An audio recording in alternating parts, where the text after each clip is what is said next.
मौलवी साहब जो हमारी मुखालफत में हैं, जिनका नाम मौलवी नवाज शरीफ समझिए, ये मौलवी को क्यों तकलीफ हो रही है आज?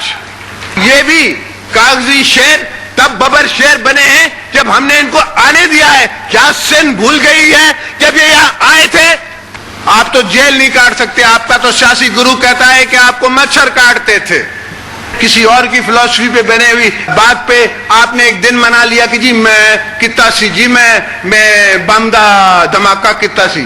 अब आप हुकूमतों में हैं, एक तरफ से आप आटा चोरी कर रहे हैं, एक तरफ से अपने मुर्गी फैक्ट्रियां लग रही हैं और आपको तकलीफ है। आप बात करते हैं कि मैंने और पाकिस्तान पीपल्स पार्टी ने सीओडी, उनको कोई इस बात का फिक्र नहीं है कि हमने क्या वादे वईद किए थे। वो अपने एजेंडे में लगे हुए हैं।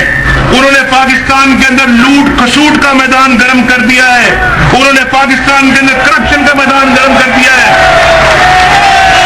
क्यों डरते हो? किस बात से घबराते हो? ये पाकिस्तान हम सबका पाकिस्तान है, तुम्हारे अकेले का पाकिस्तान नहीं है मिस्टर जरदारी। ये तरीका वारदात और तरीका सियासत जरदारी साहब अब आप भी खत्म कर दें, छोड़ दें। ये बहुत हो चुका है पाकिस्तान के अंदर इस तरह की सियासत। ये सियासत अब मजीद नहीं चल सकती। प्रोग्राम में खुशामदीद नाज़रीन, माशाल्लाह क्या गुफ्तार है और क्या रफ्तार है तोहमतों की। ये वो सियासत है जो हमारा ख्याल था और हमारे सियासी रहनुमाओं का ही कहना था कि हम बहुत पीछे छोड़ आए हैं, जमहूरियत बड़ी मैच्योर हो गई है और हमारे रवैये तब्दील हो गए हैं। आपने देख लिया, हमें कुछ कहने की जरूरत नहीं है। पाकिस्तान इस वक्त एक तज्जिए के मुताबिक दुनिया की जो फेल शुदा रियासतें हैं उनमें 12वें नंबर पर है। हम उससे इत्तेफाक नहीं करते हैं, लेकिन दुनिया हमें किस तरीके से देख रही है, मुल्क की जरूरत क्या है और कायदीन का किरदार क्या है। साद रफीक साहब PMLN की तरफ से, नदीम अफजल चंद साहब पाकिस्तान पीपल्स पार्टी की तरफ से और शेख रशीद अहमद साहब जो प्रेसिडेंट है PML के अवामी, आपका बहुत शुक्रिया तीनों मेहमानों का। साद रफीक साहब, क्या हो रहा? हमारा तो ख्याल था सारा खत्म हो गया और आप कहते थे मीडिया लड़वाता है। इसमें तो कोई मीडिया इन्वॉल्व नहीं था, माशाल्लाह सीधी स्पीच थी ये तो। बिस्मिल्लाहिर्रहमानिर्रहीम।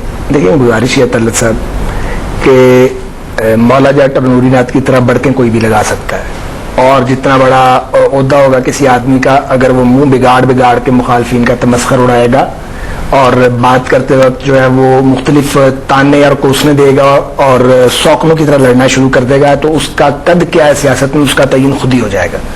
दूसरी बात यह जनाब कि जब हम जरा इत्दाल के साथ चल रहे थे तो आप हजरात और बहुत से और लोग ये कहते थे कि जी आप फ्रेंडली अपोजिशन। जब हम 2.5-3 साल मायूस हुए बुरी तरह, मुआहदों को पामाल किया गया और वो मुआहदे जो थे वो किसी वजारत के मुआहदे तो थे नहीं, उसकी तफसील में अब जाने की जरूरत नहीं, सभी को पता है। अभी COD को जिस अंदाज में जरदारी साहब ने बिगाड़ के बोला है, तो ये उन्होंने हमारा तमस्खर नहीं उड़ाया, बेनजीर शहीद के दस्तखत जो है उनका तमस्खर उड़ाया, क्योंकि वो भी सिग्नेटरी थी इस पे। तो मैं ये गुजारिश करना चाहता हूँ, एक सेकंड जी, मैं पहले सवाल का जवाब दे लूं मुख्तसरन, कि जब हमने तनकीद को जरा तेज किया है, उसकी लौ को बढ़ाया है, क्योंकि पाकिस्तान जो है वो एक अनारकी की तरफ बढ़ रहा है और तबाही के दाने की तरफ उसको ले जाया जा रहा है, तो अब अगर कोई गालियां निकालना शुरू कर दे, अगले दिन रहमान मलिक साहब ने फ्लोर पे कहा कि मुझे मुकदमे बनाने आते हैं और मैं देख लूंगा, मैं निपट लूंगा। अब जरदारी साहब भी उसी मौला जाट स्टाइल पे आ गए हैं। तो अब आपको ये सवाल हमें नहीं पूछना चाहिए। मैं तल्लत साहब ये समझता हूँ कि हम 80 या 90 की दहाई में वापस जा रहे हैं। जाहिर है जब हमने उसके ऊपर पाँव रखा है एक्सीलेटर के ऊपर, तो वो उसकी पेन तो हो रही है, पेन को दूर करने का एक तरीका है। अगर अपोजिशन को लेट डाउन करना है या फारिग करना है, आप अपनी गवर्नेंस का मायार बेहतर कर लें, आप अपने एटीट्यूड को बेहतर करें, आप गवर्न मुल्क को ठीक तरीके से करें, हम फारिग हो जाएंगे। अच्छा, निकाल के तो नहीं आप कर सकते। ये क्या ले जाए वैसे, ये किस किस्म की तनकीद है? ये प्रेसिडेंट ऑफ पाकिस्तान सियासी का लीडर होते तो हम उसके ऊपर बात ही नहीं करते, मुल्क का सदर। बिस्मिल्लाहिर्रहमानिर्रहीम। तलत भाई, एक तो ये है कि मेरे ख्याल में जिस तरह प्रेसिडेंट साहब ने बात की है, 3 साल से मियां नवाज शरीफ साहब और उनकी टीम और उनका एक सेक्शन जो उनकी पार्टी का है, जिसको लीड मियां शहबाज शरीफ साहब करते हैं, वो सेक्शन कहता था कि फ्रेंडली अपोजिशन की वजह से हम डाउन जा रहे हैं, हालांकि वो अपनी गवर्नेंस से या अपने सूबे के चलाने के करतूतों की वजह से डाउन जा रहे थे। उनका ये ख्याल था कि हम पीपल्स पार्टी को टफ टाइम दें, गलियों में गालियां दें, ताकि हम हकीकी अपोजिशन बन सके, क्योंकि ये हकीकी अपोजिशन का रोल खो रहे थे। और वो क्यों खो रहे थे? हकीकी अपोजिशन ये होती है जब डिक्टेटरशिप का दौर था, आप उस वक्त जिन्होंने जेन्युइन अपोजिशन की है वो आज भी लोग उनको अपोजिशन समझते हैं। दूसरी, मैं माजरत के साथ कहूंगा, इनका टेम्परामेंट अपोजिशन वाला नहीं है। आज फर्स्ट टाइम एस्टैब्लिशमेंट इनकी पीठ के पीछे से हटी है, फर्स्ट टाइम हिस्ट्री में। मुस्लिम लीग के पीछे खड़ी, मुस्लिम लीग नहीं ये उनके पीछे खड़े हो। अच्छा चलो हम पीछे खड़े थे, मान लिया आपकी बात, हम उनके पीछे खड़े थे। अब पहली दफा आप इनको वो जो दुख है ना एस्टेब्लिशमेंट की छतरी से निकलने का, मुस्लिम लीग उस दुख से नहीं छुटकारा पा रही।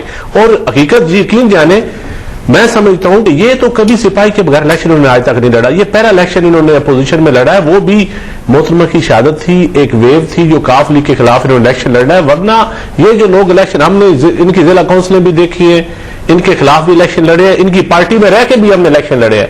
मुस्लिम लीग आईजीआई बनी, जितनी पार्टियां बनी है, नहीं मैं बात, तो ये आईजीआई से लेकर आज तक ये एस्टैब्लिशमेंट के पैसे हो या एस्टैब्लिशमेंट सदर साहब निकाल, मैं तो ये जानना चाहता हूं अगर आप कंफर्टेबल है। देखिए सदर साहब, नवाज शरीफ साहब ने कश्मीर में जाके जो कहा है, और उनके leader of the opposition assembly में जब भी स्पीच होती है महंगाई के ऊपर वो जाके जरदारी साहब पर रोकते हैं, स्पीच होती है तजावजात के ऊपर वो जरदारी साहब के ऊपर होते हैं, 2 रुपए प्याज महंगा होता है वो जरदारी साहब के पास पहुंच जाते हैं। अब गवर्नेंस इशू पंजाब का होता है, दूसरे सूबे का होता है, वो जरदारी साहब पे पहुंच जाते हैं। अब देखिए कभी तो वो पोलिटिकल पार्टी को हेड करते हैं, वो भी कोई पॉलिटिकल पार्टी को हेड करते हैं। अब एक पॉलिटिकल पार्टी की जो लेवल होता है, अगर आप क्रॉस कर गया, अब उन्होंने कहा बर्दाश्त नहीं है। अब देखिए लेवल, आप पहली स्पीच देखिए, देखिए मौलवी को उन्होंने कहा, देखिए उसामा बिन लादेन, अगर उसामा बिन लादेन सदर साहब ने, साहब आपने बारी में बात कीजिए, मेरी बात सुने ना, पार्टी वालों को पीपल पार्टी क्या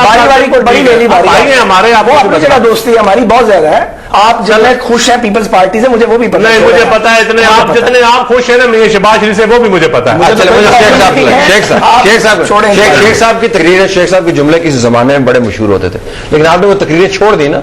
आपने एक उम्र के साथ मैंने छोड़ है जी, एक उम्र के साथ मैंने छोड़ दी। जब मैं स्टूडेंट लीडर था, उस वक्त स्टूडेंट लीडर था, उसके बाद भी आपने, लेकिन ये दोबारा लहजा आपको क्या ये 3 साल तक हल्की फुल्की मौसीकी करते रहे नून वाले। आसिफ जरदारी ने एक ही दिन क्या कर दिया पूरा तोप का, और ये 30 साल जो पीपल्स पार्टी एंटी एस्टेब्लिशमेंट से जो उन्होंने हासिल किया, एक नई पॉलिसी इख्तियार की, वो अब एन इख्तियार करने जा रही है।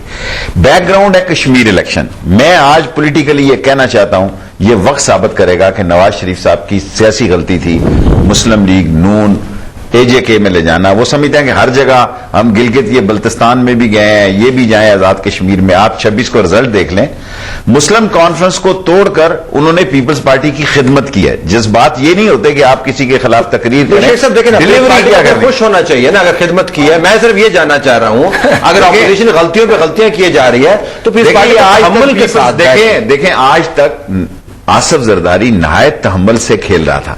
देर इज 3-3.5 साल तक ये पहला फायर है जो उन्होंने डायरेक्ट किया। साहब मेरे अकाउंट ऐसे सेटल करना प्रोग्राम, तो ठीक है कर लो, मुझे कोई इतराज आप नहीं मानते कि तामुल से बात करें? देखें 11-12 खानों में नज़में सुनी, 2 आदमी एक तरफ है ना। नहीं मैं एक तरफ नहीं हूं, मैं इंसाफ की बात कर, कहां इंसाफ? जहां तक आप मैं इंसाफ की बात, आप बात सुन ही नहीं रहे आज, आप तो इकट्ठे हो। नहीं यार, सवाल पे देखें मुल्क के हालात इतने खराब हैं, क्या ये फैसला कर रहे हैं कि ये इलेक्शन की जानिब जा रहे हैं? ये जाना चाहते हैं तो कौम ख्वाजा साहब की पार्टी की तरफ 30 जून के फैसले को देख रही है। दे विल वेट एंड सी कि ये क्या फैसला करते हैं, या सिर्फ दोनों तरफ से। ऑफ कोर्स दो डिवाइडेड पोर्शन है। कश्मीर इलेक्शन की बात कर, नहीं मैं 30 जून की बात कर रहा हूं, जो इनकी डी डेट है। हमारी कोई डी डेट नहीं, आप ही बना रहे हो। अच्छा चले, ये बहुत अच्छी बात है। लेकिन मुझे सवाल पे वापस आते, मैं सिर्फ ये जानना चाहता हूं कि एक ऐसे वक्त में जब मुल्क के ऊपर और कौम के ऊपर उफ्तादें टूटी हुई हैं, आई एग्री विद यू, इतनी लंबी लंबी स्पीचें हैं जो सारी दुनिया देख रही है, उसमें एक लफ्ज जो है, ये एक क्वार्टर जो है, वो उन मामलात के ऊपर नहीं है फोकस करने का। प्रेसिडेंशियल स्पीचेस जो होती हैं, मैं बार बार इसके ऊपर, सियासी स्पीच को तो मैं बिल्कुल दिफा करने जाए, एक्सप्लेन कर, प्रेसिडेंशियल स्पीच कोई और भी कर सकता था। आप बड़े बोलने वाले हैं, बहुत बोलने वाले हैं। नोडेरो में थी, मोहतरमा शहीद की सालगिरह पे थी, नोडेरो में थी, वो एक सिंध के में एक स्पीच थी, वो प्रेसिडेंट हाउस में स्पीच नहीं थी। एक पॉलिटिकल पार्टी को वो हेड करते हैं, प्रेसिडेंट हाउस में उन्होंने आज पॉलिटिकल पार्टी को वो बिल्कुल बताओ, उस वक्त सदर कौन था? फिर सदर आसिफ अली जरदारी थे। वो इनके कहने पे तो नहीं एक दिन में हट जाएंगे पॉलिटिकल। देखिए ये मेरी बात सुनिए तलत भाई, अब 3 साल आप एक हद तक एक बंदे का मीडिया ट्रायल करें, एक गली कूचों में उसको गालियां दें, आखिर उसने एक दिन स्पीच ही की है ना। क्या कहा है? मौलवी कहा है ना, मौलवी पे एतराज है। भाई मुल्ला उमर से आप अदम एतमाद में उसामा बिन लादेन से पैसे लेंगे तो फिर मुल्ला आप नहीं है। آپ جماعت اسلامی سے اتحاد کریں گے, جماعت اسلامی آئی شروع ہو کہ آپ آج تک آپ اس مائنڈ سیٹ تو نہیں نکلے نا. رائٹ کو حلوہ نہیں کھاتا, تھوڑی سی پیتا ہوں. رائٹ کو دیکھیں تو وہ بات نکلے گی, وہ بات غزلوں نغموں تک چلی جائے گی, ٹیلی فون پہ نغمے سننے تک چلی جائے گی, جو ڈرفٹنگ شیخ صاحب میں پوچھ لو, let me take a break, تھوڑی سی I'll come back into the program.